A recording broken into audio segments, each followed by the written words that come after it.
أعوذ بالله من الشيطان الرجيم.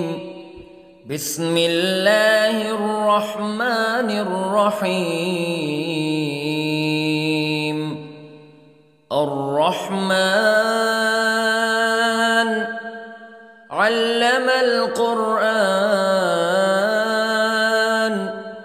خلق الإنسان علمه البيان. الشمس والقمر بحسبان والنجم والشجر يسجدان والسماء رفعها ووضع الميزان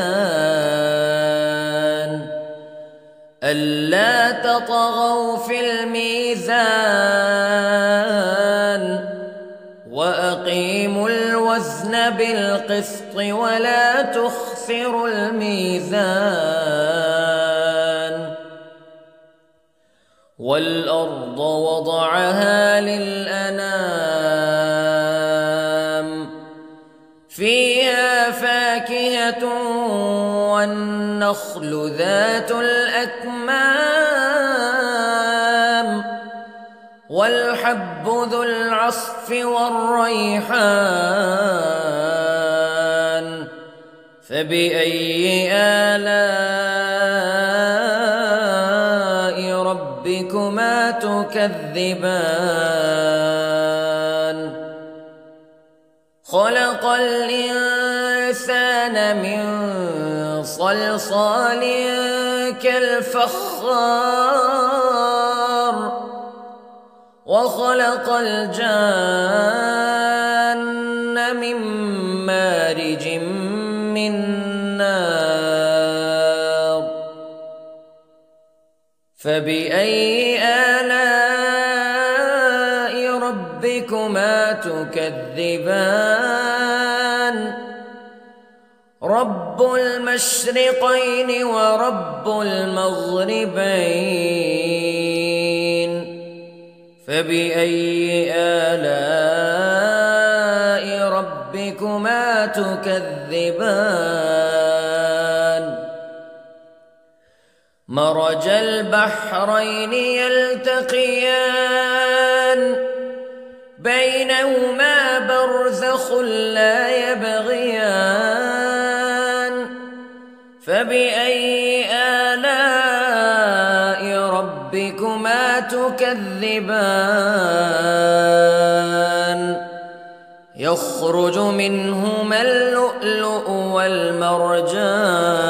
والمرجان فبأي آلاء ربكما تكذبان.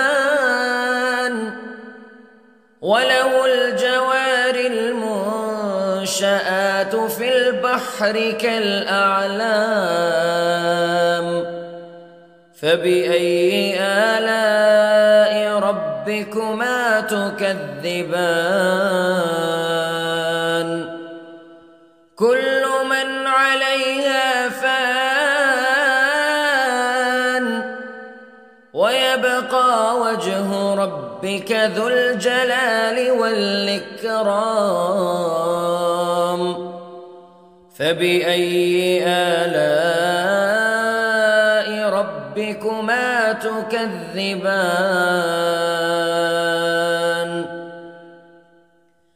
يسأله من في السماوات والأرض كل يوم هو في شأن فبأي آلاء ربكما تكذبان. سنفرغ لكم أيها الثقلان فبأي آلاء ربكما تكذبان.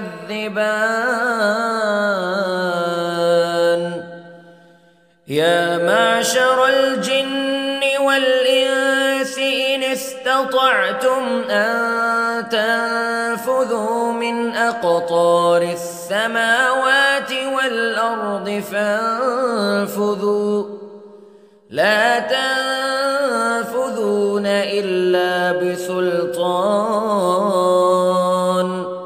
فبأي آلاء ربكما تكذبان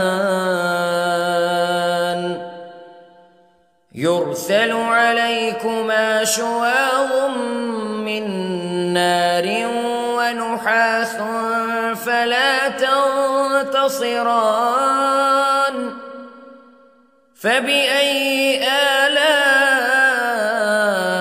ربكما تكذبان فإذا انشقت السماء فكانت وردة كالدهان فبأي آلاء ربكما تكذبان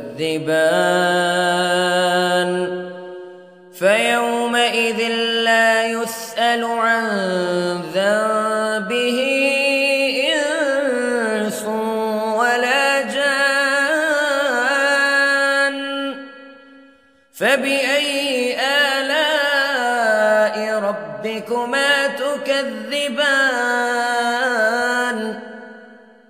يعرف المجرمون بسيماهم فيؤخذ بالنواصي والأقدام فبأي آلاء ربكما تكذبان هذه جهنم التي يكذب بها المجرمون يطوفون بينها وبين حميم آن فبأي آلاء ربكما تكذبان ولمن خاف مقام ربه جنتان فبأي آلاء ربكما تكذبان ذواتا أفنان فبأي آلاء ربكما تكذبان فيهما عينان تجريان فبأي آلاء ربكما تكذبان فيهما من كل فاكهة زوجان فبأي آلاء ربكما تكذبان متكئين على فرش بطائنها من استبرق وجنى الجنتين دان فبأي آلاء ربكما تكذبان فيهن قاصرات الطرف لم يطمثهن إنس قبلهم ولا جان فبأي آلاء ربكما تكذبان كأنهن الياقوت والمرجان فبأي آلاء ربكما تكذبان هل جزاء الإحسان إلا الإحسان فبأي آلاء ربكما تكذبان ومن دونهما جنتان فبأي آلاء ربكما تكذبان مدهامتان فبأي آلاء ربكما تكذبان فيهما عينان نضاختان فبأي آلاء ربكما تكذبان فيهما فاكهة ونخل ورمان فبأي آلاء